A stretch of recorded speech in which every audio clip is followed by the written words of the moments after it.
There's a narrative around Oregon that college football fans and the internet have got to stop pushing. But it's not just that. There's something in recruiting that fans of all teams have to stop doing.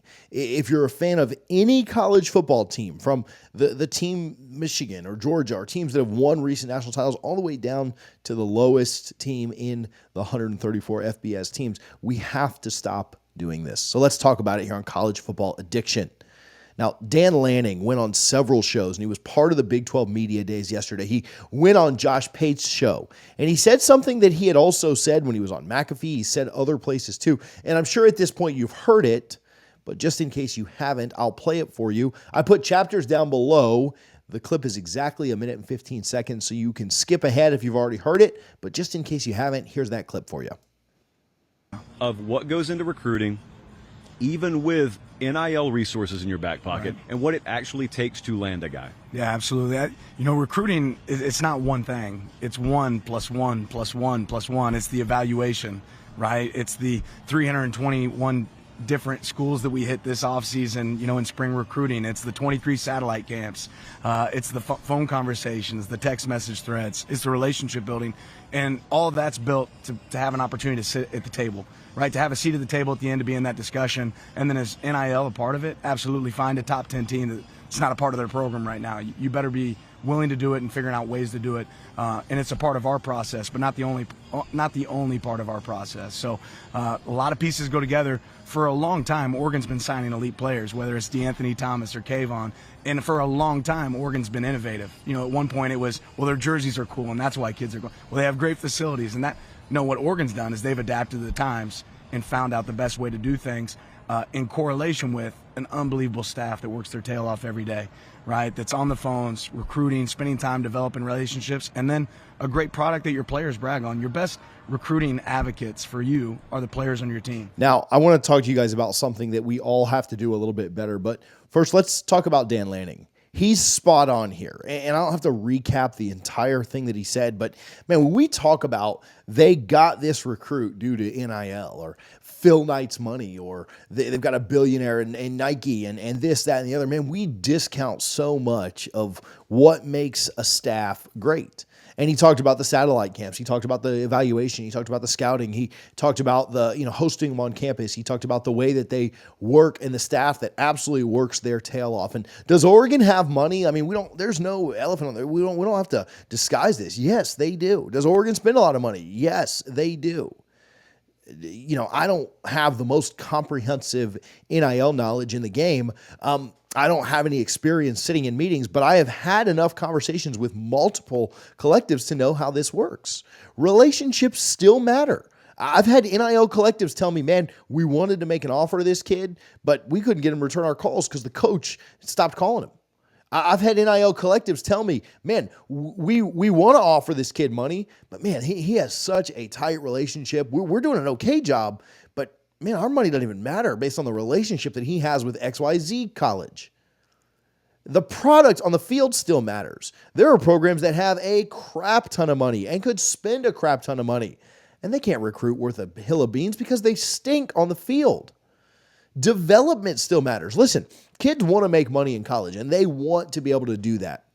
And it's important for them to be able to do it. I have no problem with NIL. I give to an NIL collective monthly.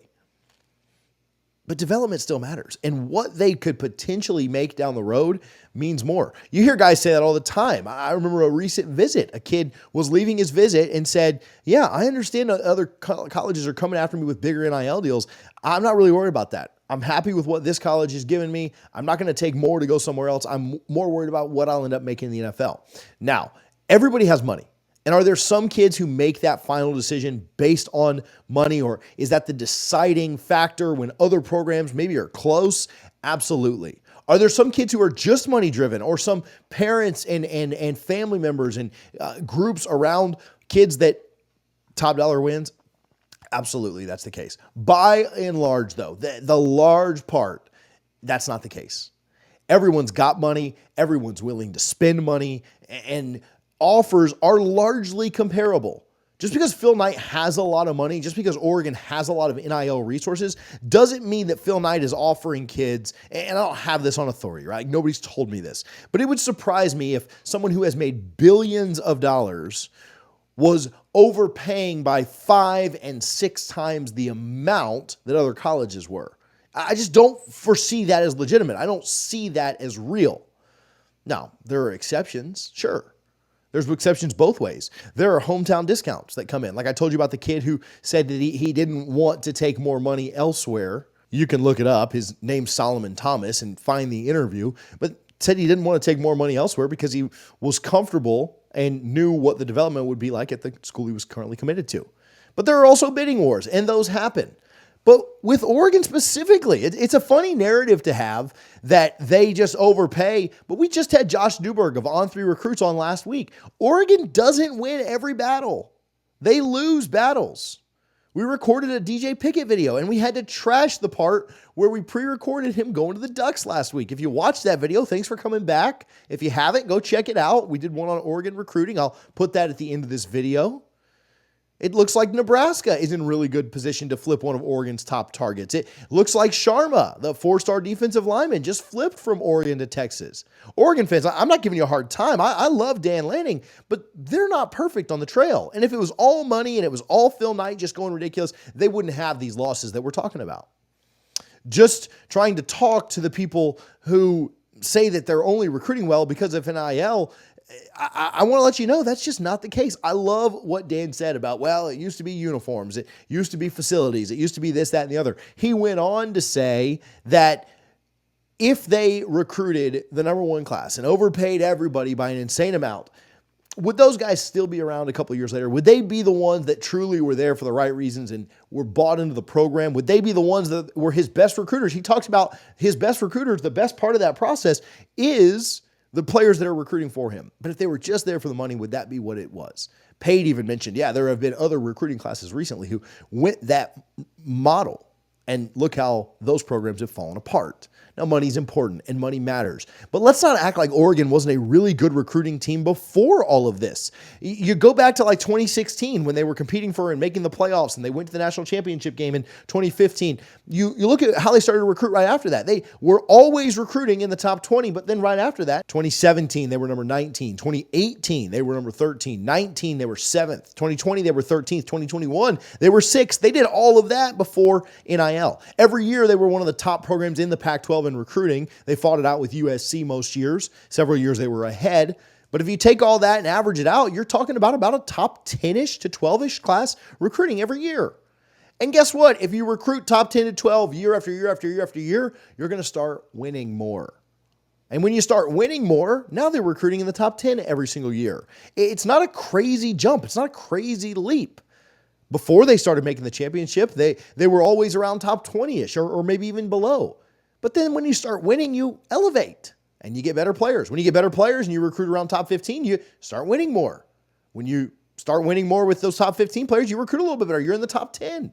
Winning translated to better recruiting classes, just like every other program that you've seen make jumps in football history. Now, here's what we have to stop doing as fans. We have to get to a point where we stop blaming the bag. Here's what happens. Your team does it. Your team pays players to commit and sign with their program. It happens against your team. Your team loses battles to NIL, whether it's because they can't pay up or whether it's because they walk away from the table and they don't value a player X, Y, Z at this number. Your team loses to the bag as well. Listen, it's legal now.